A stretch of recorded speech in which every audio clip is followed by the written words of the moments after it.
یہ سنیے مسلمانوں، کوئی مصیبت نازل نہیں ہوتی مگر اللہ کے حکم سے،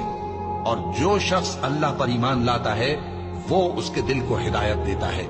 اور اللہ ہر چیز سے باخبر ہے۔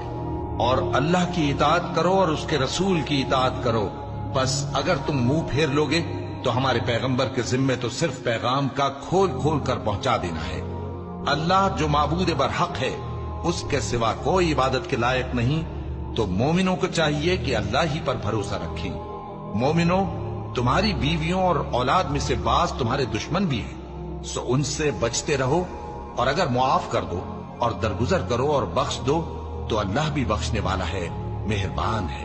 تمہارا مال اور تمہاری اولاد تو آزمائش ہے، اور اللہ کے ہاں بڑا اجر ہے، سو جہاں تک ہو سکے اللہ سے ڈرو اور اس کے احکام کو سنو اور اس کے فرمانبردار رہو اور اس کی راہ میں خرچ کرو، یہ تمہارے حق میں بہتر ہے۔